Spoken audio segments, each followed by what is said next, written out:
Welcome to Echoes of Ihsan Podcast. Today, we're going to be diving into a topic that might sound a little unusual at first. It's prostration during the recitation of the Quran. Yeah, it's a practice that, has sparked a lot of curiosity, even debate, over the centuries. Yeah, And we're going to try to unpack some of that complexity today. absolutely. And our source material comes from one of the most revered collections of the Prophet Muhammad's sayings and practices, Sahih Bukhari, specifically Book 19, which is entirely dedicated to this very topic. What's fascinating here is that we're not just delving into, abstract theological concepts. Yeah. We're exploring a tangible act of worship that's directly linked to specific verses in the Quran. Yeah. So this physical act of prostration offers us like a glimpse into the lived experience of faith, during the time of the Prophet and beyond. Okay, so right off the bat, we encounter a pretty dramatic story in the first two hadiths, numbers 173 and 176. Right. And these hadiths are nearly identical, which already hints at the significance of this event. So the Prophet Muhammad is in Mecca reciting Surah An-Najm, and during the recitation he prostrates. Now, everyone present follows his lead, with one striking exception, a man who, instead of prostrating, places stones or earth beneath his forehead. And this act of defiance has dire consequences. As the hadith narrates, this man is later killed as a non-believer. These hadiths, despite their brevity, are incredibly rich in meaning. It's important to understand that in Islam, prostration is considered the ultimate expression of submission to God. It's a deeply humbling act, symbolizing our recognition of a power greater than ourselves.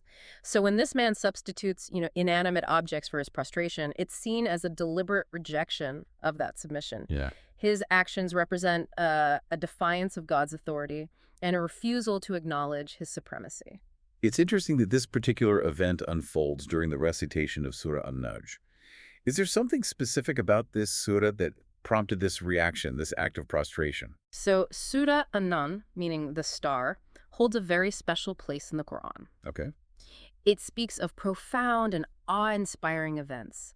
The revelation of the Quran to the Prophet Muhammad, the descent of angels, even the Prophet's miraculous journey to the heavens, known as the Isra and Miraj. Wow. This journey, described in detail in other Islamic texts, involved the Prophet ascending through the heavens, encountering previous prophets, and ultimately standing in the presence of God. Wow, so it's a surah that deals with direct encounters with the divine, with revelation itself. I can see why that would evoke such a powerful response. Exactly. The prostration in this context can be seen as a spontaneous outpouring of awe and reverence in response to the sheer power and beauty of these verses. It's a moment of profound connection with the divine, a physical manifestation of the overwhelming emotions stirred by these revelations. This makes the next hadith, number 177, even more impactful.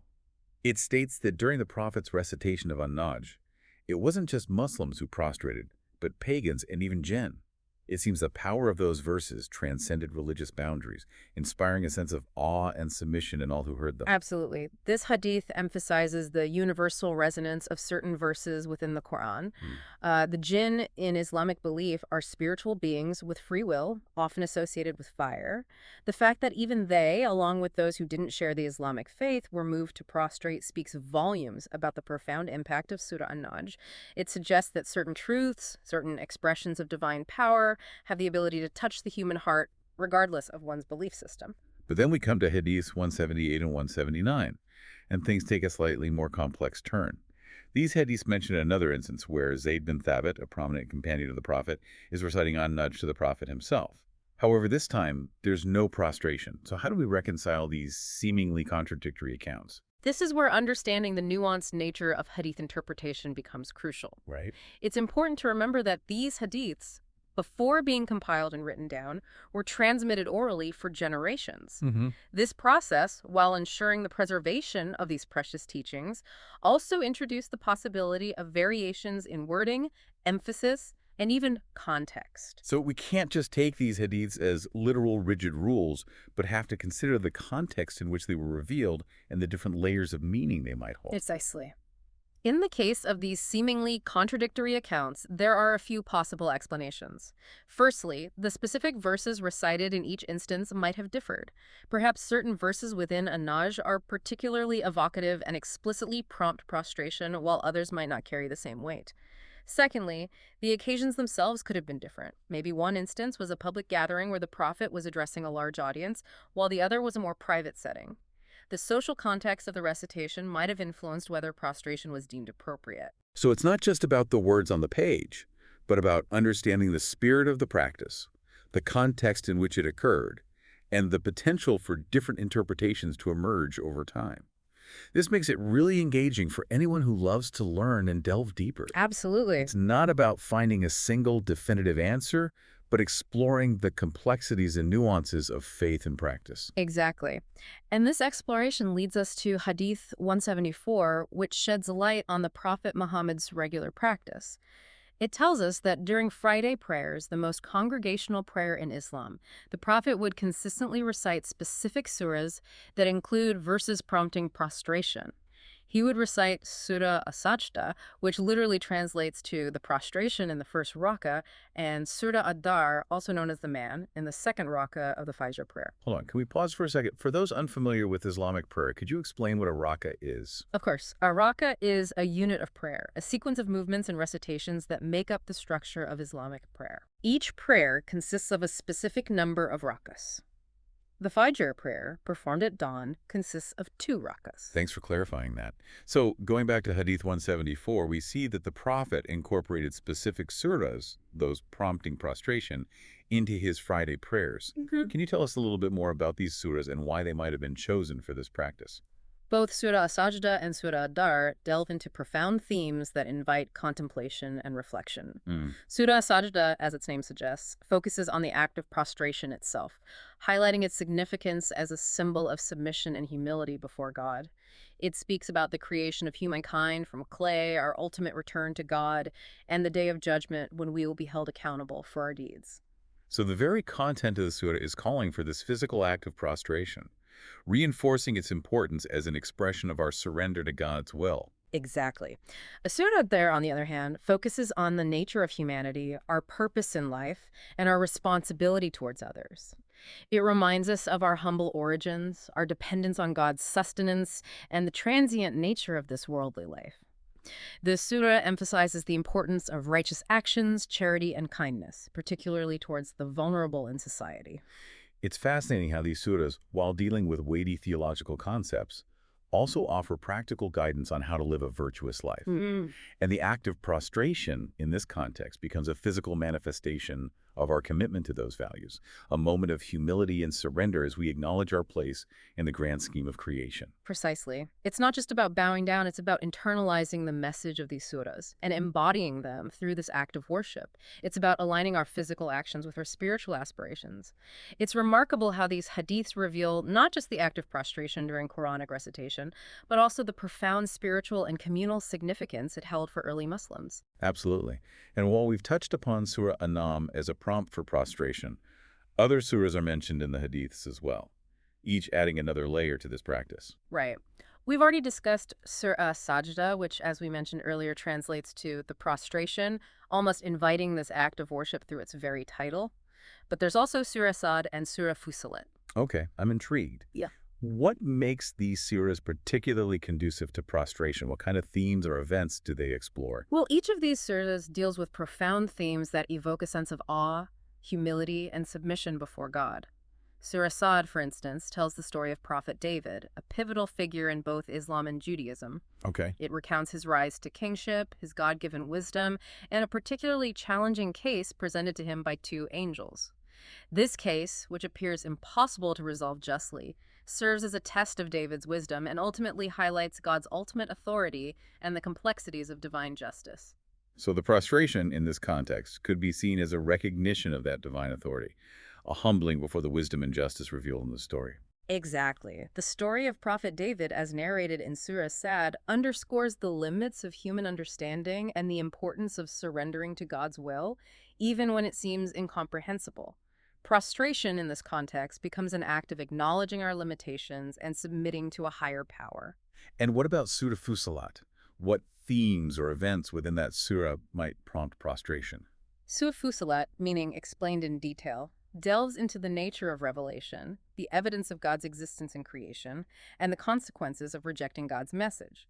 It addresses those who demand physical signs or miracles as proof, emphasizing that true guidance comes from reflecting on the wonders of the natural world and the inherent wisdom of God's word. So prostrating during the recitation of this surah could be seen as a way of embodying that submission, that recognition of God's power and wisdom as manifested in both revelation and creation. Precisely. It's about aligning our physical selves with our intellectual and spiritual understanding, demonstrating our acceptance of God's message through this act of humility. It's incredible how the physical act of prostration is so intricately tied to the thematic content of these surahs.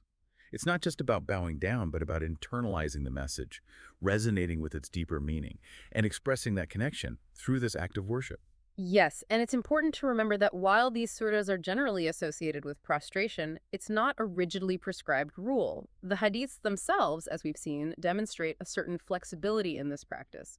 We've already discussed Umar ibn al-Khattab's clarification that prostration during recitation isn't obligatory, even though he initially prostrated during a sermon. Right, that was a really crucial point. Even during the Prophet's lifetime, there was room for different understandings and approaches to this practice. It wasn't about blind adherence to a set of rules, but about personal piety, a genuine desire to connect with the Quran on a deeper level, and expressing that connection in a way that felt authentic. Absolutely. And that connection, that individual expression of faith, is beautifully illustrated through the example of Abu Huraira, a companion known for his unwavering devotion to the Prophet and his meticulous preservation of his teachings. Yes, Hadiths 180 and 184 really highlight Abu Huraira's commitment to this practice. We see him prostrating even when he's not leading the prayer, emphasizing that he learned this directly from the Prophet and continued to practice it diligently. What's particularly touching is the personal element that emerges in these hadiths. In Hadith 180, when someone questions Abu Hurairah about his prostration, he responds with a beautiful statement. Had I not seen the Prophet prostrating, I would not have prostrated. This reveals a deep reverence for the Prophet's example, a yearning to emulate his every action out of love and devotion. It really humanizes the practice, making it relatable even to those outside of Islam. It goes beyond a simple set of rules and shows the human element of faith, the love and admiration that can inspire someone to follow their teacher's example with such meticulous care. Indeed. Abu Hurairah's dedication showcases the transformative power of a personal connection with one's spiritual guide. It's about seeing the practice embodied in someone you respect and admire, and wanting to internalize it, make it your own. And this devotion wasn't limited to just a few individuals. Hadiths 181, 182, and 185 paint a vivid picture of the communal aspect of prostration during recitation. They describe how crowded the mosque would get when the Prophet recited surahs containing verses for prostration, with people struggling to find space to perform the act. Imagine that scene. The mosque overflowing with worshippers, all moved by the words of the Quran, simultaneously prostrating in unison. It speaks to the powerful social dimension of faith, how a shared practice can strengthen the bonds within a community. It must have been quite a sight to behold. And it highlights how a seemingly simple act like prostration can take on a whole new dimension when performed collectively. It becomes a symbol of unity, a shared expression of submission and reverence. Exactly. This collective act of worship served not only to reinforce their shared beliefs, but also to solidify their connection to each other and to God. It's a reminder that faith is often experienced and strengthened within a community through shared rituals and practices. It's remarkable how something as simple as prostration can carry so much meaning and significance, both individually and communally. And it's important to note that the practice of prostration during Quranic recitation, while rooted in the Prophet's example, wasn't without its nuances and evolutions. We've already touched upon Umar ibn al-Khattab's clarification that it's not obligatory, but there are other hadiths that shed further light on the evolving understanding of this practice within the early Muslim community. I'm curious to hear about these. Can you give us some examples of how these understandings evolved over time? Certainly. One example comes from Hadith 175, which specifically mentions the prostration during the recitation of suicide. This hadith narrates that Ibn Abbas, a prominent companion of the Prophet and a renowned scholar, observed the Prophet prostrating during the recitation of the surah. However, Ibn Abbas clarified that it wasn't a requirement for everyone to follow suit. So even though the Prophet himself engaged in this practice, it wasn't presented as a strict obligation for all believers. There was room for individual choice and interpretation, guided by personal understanding and conviction. Exactly. This hadith highlights the importance of individual agency within a framework of shared principles. While the Prophet's actions serve as guidance and inspiration, they don't necessarily dictate a uniform, rigid set of rules for every single act of worship. There's space for individual understanding and personal expression of faith. This is such an important point, especially for those who might be unfamiliar with the complexities of Islamic tradition. It challenges the notion of a monolithic, unchanging religious practice and highlights the dynamic nature of interpretation and application within a framework of shared values. Precisely. And this dynamic is beautifully illustrated in the story of Umar ibn al-Khattab's prostration during a sermon, which we touched upon earlier. Oh yes, that was a really powerful example. Can you remind us of the details of that hadith and what it reveals about the evolution of this practice? Absolutely. Let's revisit that pivotal moment. Hadith 183 recounts how Umar ibn al-Khattab, one of the most influential figures in early Islam and a close companion of the Prophet, was delivering a sermon during Friday prayers. As he recited verses from Surah An-Nahl, a chapter rich in imagery of God's blessings and warnings against ingratitude, he reached a verse prompting prostration and spontaneously prostrated himself. And the congregation, witnessing their leader's profound act of submission, followed suit. However, what's fascinating is what happens the following week. Umar, again leading the Friday prayers, clarifies that his prostration the previous week was not meant to establish a binding rule. He emphasizes that prostration during recitation, while a beautiful act of worship, is not compulsory. This understanding is further confirmed by his son Ibn Umar, a renowned scholar and transmitter of hadith, who states that his father's prostration was a spontaneous act of devotion, not a prescribed ritual. That clarification is so crucial. It reinforces the idea that even within a faith as structured as Islam, there's room for personal interpretation and individual expression of piety. It shows that the Prophet's actions, while revered and emulated, don't necessarily translate into rigid, unyielding rules for every aspect of worship. Precisely. This hadith is a testament to the dynamic nature of Islamic jurisprudence, the ongoing process of interpretation and reinterpretation that allows the faith to remain relevant and adaptable across time and context. It also highlights the importance of individual conscience and spiritual discernment. While the Prophet's example serves as a guiding light ultimately, it's up to each individual to determine how to best express their devotion and connect with the divine. This deep dive has been such an eye-opening journey. We started with what seemed like a simple act, prostration, during the recitation of the Quran, and ended up exploring layers upon layers of meaning, history, and interpretation. We've encountered stories of devotion and defiance, witnessed the evolution of understanding within the early Muslim community, and gained a deeper appreciation for the complexities of faith and practice. It's been a privilege to unravel these intricacies with you and our listeners. I hope it sparked a curiosity to delve further into the rich tapestry of Islamic tradition and to appreciate the nuances that lie beneath the surface of seemingly simple acts of worship.